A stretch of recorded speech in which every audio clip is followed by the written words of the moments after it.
Hey guys, welcome to my channel. Again PY quiz लेके आए हम सॉल्यूशन के लिए। अगेन मतलब क्या, हमने क्वेश्चन नंबर 3 पढ़ लिए थे हमने। ओके, क्वेश्चन नंबर 4 आज आ गया आपका।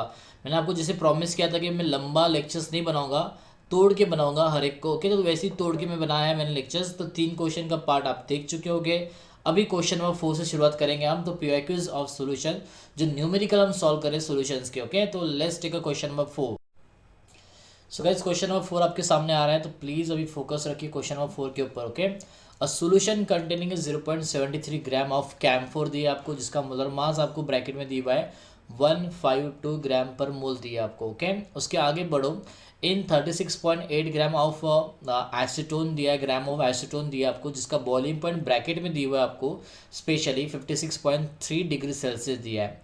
उसको बॉईल किया हमने एट 56.55 डिग्री सेल्सियस के ऊपर, जो कि एक टेम्परेचर अलग से दिया हुआ है आपको। अ सोल्यूशन, देखो कंटिन्यूस में क्या दिया हुआ है, a solution of 0.564 gram of unknown compound.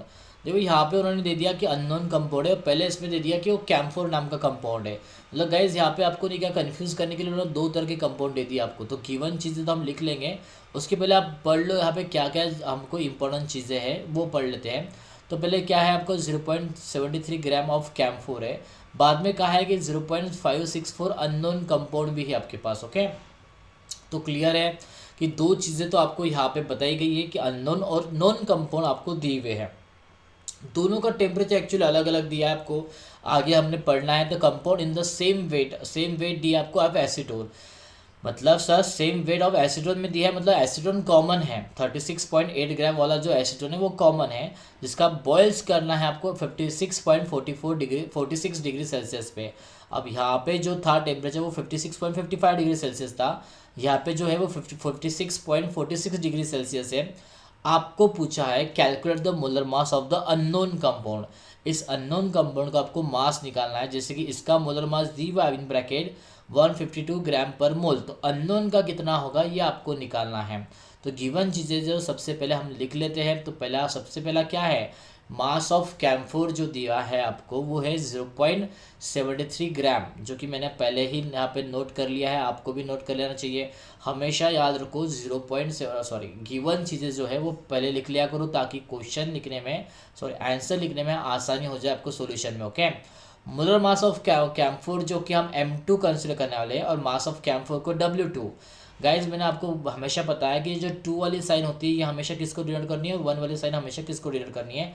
Previous video में मैंने आपको दिखाया। अगर आपको अभी वो पता नहीं है तो यहाँ पे मैं लिंक दे रहा हूँ प्लीज़, और मैंने डिस्क्रिप्शन में भी लिंक दी हुई है, प्लीज़ वो जाके प्रीवियस वीडियो देख लेना आपने एक बार। ओके, सो ये आपका W2 जो दिया है 0.73 ग्राम, और M2 जो दिया है 152 ग्राम आपको सॉलिड फॉर्मेट में दिया है यहाँ पे। ओके, आगे बढ़ेंगे हम उसी तरफ, बढ़ेंगे क्वेश्चन की तरफ। तो जो गिवन चीज़ दी है हमको पहले वो नोट कर लेनी है। तो इसके बाद आपको दिया है यहाँ पे मास ऑफ एसीटोन। एसीटोन आपका सॉल्वेंट है, तो W1 में कंसिडर किया हमने 36.8 ग्राम दिया आपको यहाँ पे, तो हमने उसको कंसिडर कर लिया।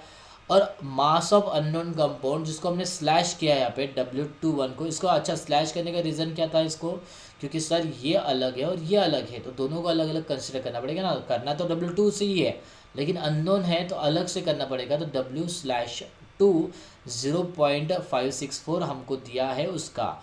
अब फाइंड करने को बोला है मोलर मास ऑफ M2/M2, तो आपको दिया हुआ था, M2 डैश आपको फाइंड करने को बोला है। ओके, तो ये चीज़ें आपको निकालनी है।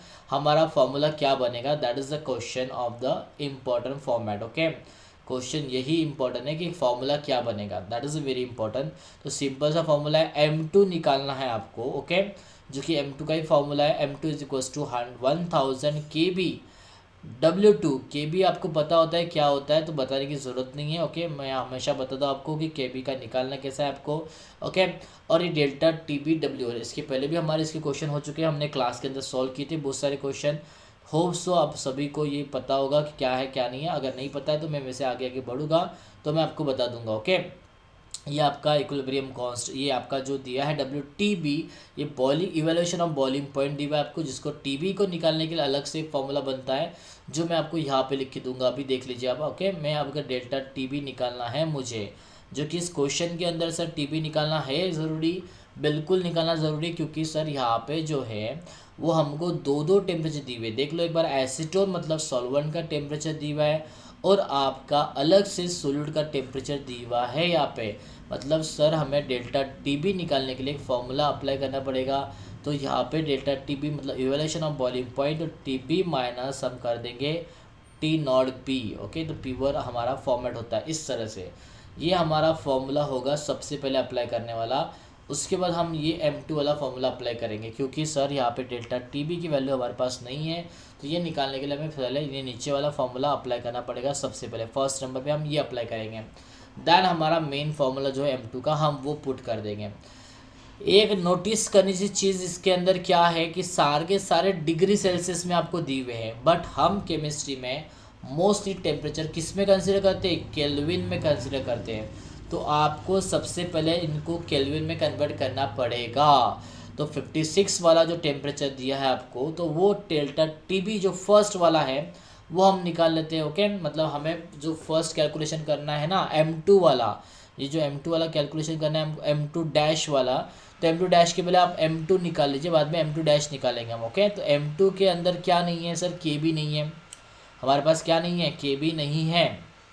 तो पहले तो चीज़ें आप KB निकाल लो, पहले तो आप KB निकालो, क्योंकि यहाँ पे हमारे पास M2 है। ये M2 डैश वाला फॉर्मूला था मेरा, तो M2 डैश वाला फॉर्मूला इंपॉर्टेंट था। तो पहले M2 का फॉर्मूला अप्लाई करते हैं हम, देन आफ्टर द पहले डेल्टा TB कर लेते हैं, देन आफ्टर द M2, फिर हम एक एक करके सारे आंसर निकालेंगे। तो मुझे आपको बताना है कैलकुलेशन में कैसे कैसे बढ़ना है। तो एक बार आप ध्यान दोगे तो आपको और क्लियर में समझ जाएगा कैसे बढ़ना है। तो ठीक है, तो चलो देख लो यहाँ पे कैलकुलेशन पार्ट। तो गाइस मैंने यहाँ पे कैलकुलेशन में पहले सबसे पहले डेल्टा TB का फॉर्मूला लिख दिया मेरा। तो TB का फॉर्मूला मुझे केल्विन में कन्वर्ट करना है, मुझे इसलिए 273 केल्विन में ऐड करूँगा इसके अंदर, जो 0 डिग्री सेल्सियस का टेम्परेचर होता है आपका।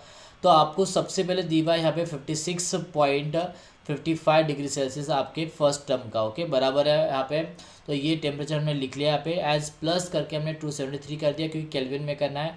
अगर मैं इसके एडिशन कर लूँ तो मुझे आंसर आ जाएगा 329। ओके, तो यहाँ पे मैं आंसर भी लिखता हूँ 329 पॉइंट आपकी 55 डिग्री सेल्सियस है यहाँ पे। तो 55 वैसे के वैसे आ जाएंगे, माइनस 56.3 मेरा बॉइलिंग पॉइंट था आपके किसका, एसीटोन का। तो एसीटोन का बॉइलिंग पॉइंट मैं उससे माइनस करूँगा, तो 56.3 को भी 273 में ऐड कर देते हैं केल्विन में कन्वर्ट करने के लिए।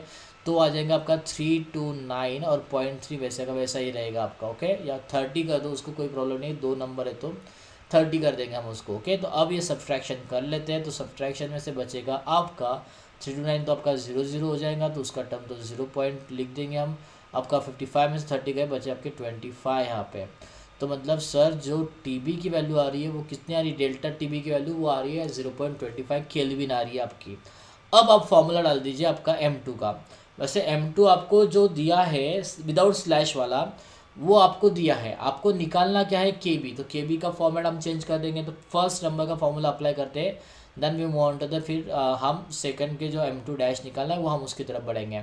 तो फर्स्ट फार्मूला कैलकुलेशन में यहाँ पे लिख रहा हूँ, देख लीजिए आप। ओके, ठीक से M2 इक्वल्स टू क्या था मेरा 1000 मल्टीप्लाई बाय मैंने किया था आपका यहाँ पे KB किया था, सही है। और KB को मल्टीप्लाई हुआ था आपका W2, सही है ना फॉर्मूला हमारा, डिवाइडेड बाय उसको हमने किया था डेल्टा TB, और TB हमने निकाल लिया इनटू W1, ये हमारा फॉर्मूला था। वेल एज M2 हमारे पास है, KB नहीं है, तो सारे वैल्यू को इधर भेज दो, आपको KB निकालना पड़ेगा।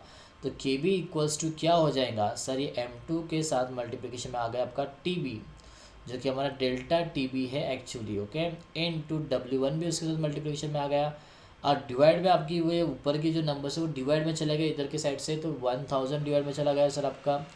उसके साथ KB जो है वो तो हमने इधर भेज दिया, आप इधर ही रखा था, तो W2 आपका सर डिवाइड में चला गया। ओवरऑल इक्वेशन इस तरह से आपका बन गया KB का। अब हम वैल्यूज़ पुट कर देंगे जो भी हमको दी हुई थी यहाँ पे। तो KB में आपको M2 की वैल्यू देख लो, एक बार चेक कर लो M2 की वैल्यू कितनी थी यहाँ पे। M2 की वैल्यू आपको दी हुई है M2 गाइज, M2 ओके, आपको M2 की वैल्यू दी हुई यहाँ पे 152। तो ये 152 आप यहाँ पे पुट कर देना, ग्राम पर मोल की वैल्यू है। यूनिट अगर आप कंटिन्यूस करते हो तो कोई प्रॉब्लम नहीं, मुझे आप उसको लिख सकते हो यूनिट को। ओके, लेकिन मुझे ज़्यादा वहाँ पे जगह लग जाएंगी, इसलिए मैं तो अभी यूनिट को लिखने वाला नहीं हूँ, क्योंकि मुझे यूनिट आगे कैसे लिखना है मुझे वो समझ में आ जाता है। तो ओके, आप अगर नहीं समझ पाते हो तो आप उसको यूनिट को कंटिन्यूटी में लिख सकते हो। उसके बाद मेरे पास है उसी फॉर्मूले के अंदर क्या क्या है मैं एक बार देख लेता हूँ, उनकी वैल्यूएशन भी देख लेता हूँ, आप भी वही चेक कर लेना क्या क्या है पीछे वैल्यू। ओके, सो मैं सबसे पहले M2 की वैल्यू जो है 152 मैं वो लिख दूंगा इनटू डेल्टा टी अभी अभी हमने निकाला था जिसका आंसर आया था 0.25, तो 0.25 भी हमने यहाँ पे लिख दिया। और हमारे पास W1 की भी वैल्यू है जो हमने Q1 में लिखी थी, तो ये देख लीजिए आप W1 की वैल्यू 36.8 है, तो हम उसको भी यहाँ पे पुट कर देंगे 36.8 को भी यहाँ पे हमने पुट कर दिया। तो ओवरऑल अब कैलकुलेशन आपको करना है, लेकिन नीचे का 1000 मल्टीप्लाई बाय W2 की वैल्यू जो है हमारी गाइस वो एक बार चेक कर लो। W2 कौन सा स्लैश वाला ना है, ना ही आपको 0.73 दिया है पहला ही नंबर आपको, तो वही पुट करना है आपको 0.73 1000 के अंदर। वैसे तो आंसर बहुत ईजी है, 0 घटा आपका तो बचेगा कितना आपका 7, ये बच जाएगा। इसको आंसर अगर आप लॉग निकाल दो तो बहुत ही अच्छी बात है, लॉग निकाल लो, मैं तो बोलता हूँ लॉग के थ्रू चला करो आप कैलकुलेशन करने में। अगर लॉग निकाल के मैंने तो पूरा निकाल के रखा है यहाँ पे लॉग टेबल मेरा, और मैंने कैलकुलेशन भी करके रखा है। मैं अगर एंटी लॉग निकालता हूँ ओवरऑल टर्म का तो मुझे इसका आंसर जो आता है वो 1916 में आता है। डेफिनेटली मुझे पॉइंट देना पड़ेगा, तो पॉइंट आपका आ जाएगा उसका 1.916 के पास। ओके, तो 1.916 ये आ गया आंसर। एक्चुअली आपका केल्विन में आता है आपका केबी। ओके, इसको हमने किलोग्राम केल्विन किलोग्राम पर मोल कंसिडर करते हैं हम इसको। ओके, इस तरह से आपका ये आंसर आता है केबी का। सो यहाँ तक हमने पढ़ लिया है कि क्या किस तरह से हमने boiling point equilibrium boiling constant हमने निकाला है। केबी एक्चुअली हमने इससे निकाला क्योंकि अगले फॉर्मूले में हमारे स्लैश वाले फॉर्मूले में हमको इसको डाल के हमको ये निकालना है ना, कौन सा M2 डैश निकालना है, दैट इज़ वेरी इंपॉर्टेंट, इसलिए केबी को हमने पहले फॉर्मूले से फाइंड कर लिया। अब हम करेंगे नेक्स्ट टर्म की तरफ मुड़ेंगे जो solution for the unknown compound है। किसका है, अननोन कंपाउंड का जो सोल्यूशन है उसके लिए हम पढ़ेंगे, तो प्लीज़ आप उसकी तरफ भी फोकस रखिए। ये तो आपका केबी का आंसर आ गया है जो कि हमने आपके सेकंड के लिए निकाल के रखा था, है ना। तो वो चीज़ें हमने यहाँ पे निकाल ली है। अब हम इसको हाईलाइट कर देंगे और फिर बढ़ेंगे हम हमारे सेकंड फार्मूला की तरफ, जो कि हमारा क्या है सेकंड फार्मूला, मतलब वही फार्मूला जो हमने पहले भी लिखा था M2 वाला। तो यहाँ पे हम ऐसे लिखेंगे कि अब जो हम कैलकुलेशन कर रहे हैं वो किसके लिए कर रहे हैं, फॉर सोल्यूशन जो हम करने वाले हैं वो करने वाले हैं ऑफ अननोन कंपाउंड, जो कि हमको पता ही नहीं कौन से कंपाउंड की मूली है यहाँ पे। ओके, तो अब हम कैलकुलेशन करना शुरू करें। तो क्या है सर फॉर्मूला, वही जो हमने लिखा था M2 dash equals to 1000 multiply by क्या था, इसको KB था, KB को मल्टीप्लाई किया था आपका W2 था, डिवाइडेड बाय आपका था सर डेल्टा TB जो मैंने आपका वहाँ से निकाल लिया था, और W1 यहाँ से। ओके, डेल्टा TB हमने स्टार्टिंग में निकाल लिया था और KB भी हमने सेकंड टर्म में निकाल लिया था। अब हमारे पास ओवरऑल सब वैल्यूज़ है, KB की वैल्यूज़ हमने निकाल ली थी, TB की वैल्यूज़ हमने निकाली थी, डेल्टा TB की सिर्फ आपको पुट करने की ज़रूरत है। W2 भी आपके पास है, W1 भी आपके पास है, बस वैल्यू चेंज हो गई गाइस, क्योंकि आपका ये स्लैश वाला बंदा है तो W1 तो वही होगा एसीटोन का मास 36.8, लेकिन W2 जो है अननोन का वो 0.564 दिया है।